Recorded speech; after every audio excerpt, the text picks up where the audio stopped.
तो अब एक सवाल यहाँ पे केमिकल सेक्टर पे है और उसमें भी ख़ास करके क्लीन साइंसेज़ पे। तो केमिकल सेक्टर पे तो हाल में आपने लगातार टिप्पणियाँ की हैं, तो मोटे तौर पे दर्शकों को पता है तो सार संक्षेप में आप एक बार बोल सकते हैं कि केमिकल सेक्टर में क्या हो सकता है? शायद पिछली बार ही हमने बात की थी, लेकिन टर्न अराउंड जो मुझे याद आ रहा है आप कह रहे हैं कि अभी तो थोड़ी देर है 2-3 तिमाहियों की और ख़ास करके क्लीन साइंसेज़ पर क्या नज़रिया रहेगा? राजीव, ऐसा है कि केमिकल सेक्टर का सिनोनिम्स आजकल यही है कि धैर्य इक्वल टू धीरज। यही है आपका केमिकल सेक्टर का सिनोनिम, क्योंकि हो क्या रहा है कि बहुत सारे एक्सेसेस तो आउट हैं, लेकिन फिर भी वैल्यूएशन नॉर्मलाइजेशन नहीं है। वैल्यूएशन नॉर्मलाइजेशन क्यों नहीं है? बिकॉज मार्जिन एक्सपेंशन बहुत अच्छा नहीं है। और मार्जिन एक्सपेंशन क्यों अच्छा नहीं है? बिकॉज हाई कॉस्ट इन्वेंटरी अभी भी कंप्लीटली आउट नहीं है। इसमें समय लगता है। समय कब तक लगता है? जब तक चाइना भाई साहब पूरा बेच-बाच के सबको बर्बाद नहीं कर दें लो प्राइस पे बेचते-बेचते, तो उसमें समय लगता है।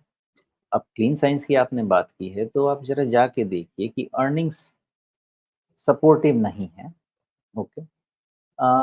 मार्जिन्स थोड़े एक्सपैंड हुए हैं ये क्वार्टर में, इस चीज़ से हम इनकार नहीं कर सकते। और ये तो 50-50% तक का मार्जिन बनाते हैं, इसलिए इनको हाई वैल्यूएशन मिलता भी है। अब ये 60 टाइम पे जो ट्रेड हो रहा है, दैट इज़ बिकॉज़ ये हाई मार्जिन पे काम करता है, ओके। मुझे ऐसा लगता है राजीव जी कि इसका वैल्यूएशन फिर भी 25% एक्सपेंसिव है। तो अभी आप देखिए 1450, तो इसके हिसाब से ये 400 रुपये 1450, हाँ, तो ये करीब-करीब 250 से 400 रुपये महँगा है, कम से कम, ओके। तो इसमें आपको क्या चाहिए? या तो आपको 2 क्वार्टर का कंसोलिडेशन, 1-2 क्वार्टर का कंसोलिडेशन और 200-300 रुपए का कूल ऑफ। लेकिन उसके बावजूद भी आपको साल भर का पेशेंस चाहिए। तो अभी बहुत आप नेगेटिव, अच्छा क्लीन साइंसेज़ अच्छी कंपनी, तो आपको केमिकल सेक्टर में बहुत नेगेटिव अप्रोच नहीं रखना है, point number 1। Point number 2, patience बहुत ज़बरदस्त रखना है। पॉइंट नंबर 3, आपको अब ये कोविड वाली राइज़ बिल्कुल उम्मीद नहीं करनी है, बिकॉज़ कोविड जैसा मार्जिन एक्सपेंशन होने का कोई भी रीज़न नहीं है और हम बिल्कुल नहीं चाहेंगे कि वैसी तो अनहोनी क्या फिर से इसका हो। मतलब ये होगा कि वो 2500 2700 उस वाले रेट अ, अब वापस नहीं सोचने चाहिए? या होगा नहीं, वो भी कभी न कभी होगा साल 2 साल, 3 साल बाद कभी? नहीं, वो 5 इयर्स टारगेट रखिए। पहले आप 2000 रखिएगा और फिर आप वहाँ रखिएगा, बिकॉज़ 2000 आएगा तो सम फाइंड वो आ ही जाएगा, बिकॉज़ चीज़ें इम्प्रूव होनी शुरू हो जाएँगी। जी। और 4 साल तब तक निकल भी जाएँगे इनके कंसोलिडेशन के। तो ऐसा नहीं है कि नहीं रखनी है वो उम्मीद, रखनी है, लेकिन उसके लिए आपको समय देना जी। समय देना होगा लेकिन यहाँ समय देने से बात नहीं बन रही है ना। आप अक्सर ये कहते हैं कि भई थोड़ा टाइम देंगे, कुछ समय निकलेगा तो उसके बाद अर्निंग्स जुड़ेगी। यहाँ मसला ये है कि अर्निंग्स नहीं जुड़ रही है।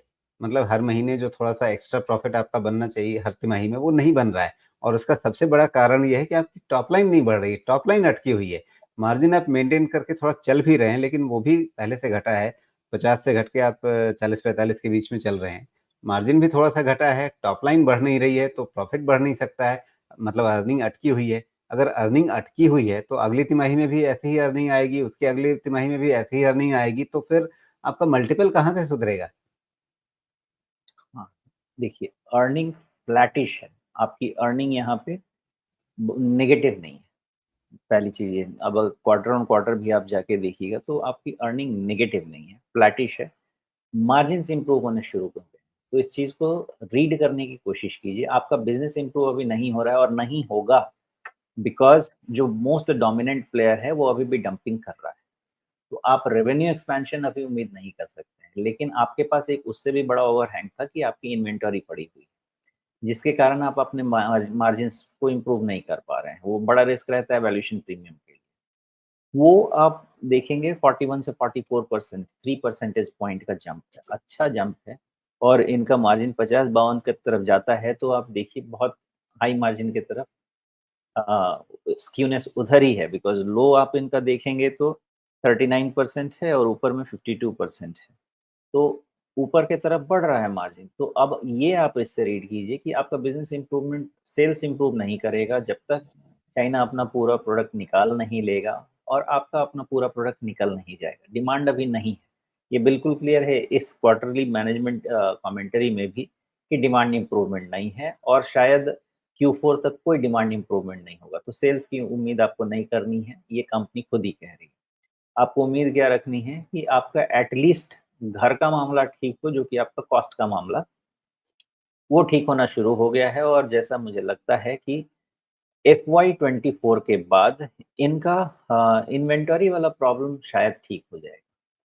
ऐसा अगले क्वार्टर में फिर सुनते हैं इनको क्या कहते हैं, लेकिन अभी तक तो सुन के यही लगता है कि 1 क्वार्टर और के बाद शायद इन्वेंटरी वाला मामला ठीक हो जाएगा। तो उसके कारण होगा ये कि आपके स्टॉक प्राइसेस बॉटम होंगे, भले ही वो बढ़े नहीं, बॉटम होंगे। अगर बॉटम हो गए तो सम फाइन डे फिर बिज़नेस ठीक होगा और इम्प्रूवमेंट शुरू होगी एंड देयरफॉर आपको पेशेंस रखना पड़ेगा और पेशेंस 1 साल का होगा कि 5 साल का है, ज़ीरो आइडिया। लेकिन मान लीजिए कि आप इसको 5 साल भी रखते हैं और आपका 1,500 का चीज़ 3,000 हो जाता है तो क्या बुरा है? लेकिन पेशेंस रखेंगे तो डबल, 5 साल में डबल मतलब 15% से ऊपर का रन रेट है ना आपका। जी। लेकिन अगर उस हिसाब से चीज़ें सुधरनी हैं, तो क्या 2-3 तिमाही के बाद क्या ऐसी तस्वीर बनेगी? हाँ, हाँ, बननी चाहिए, 2-3 नहीं रखिए आप इसको आराम से 2-3 तिमाही बोले मतलब आपने न 9 महीने बोले। सितंबर, हाँ, अक्टूबर हाँ, 9 मतलब महीने, 9 से 12 महीने रखिए। जी। चलिए, तो ये उम्मीद आप रख सकते हैं, लेकिन नज़र रखनी पड़ेगी आपको।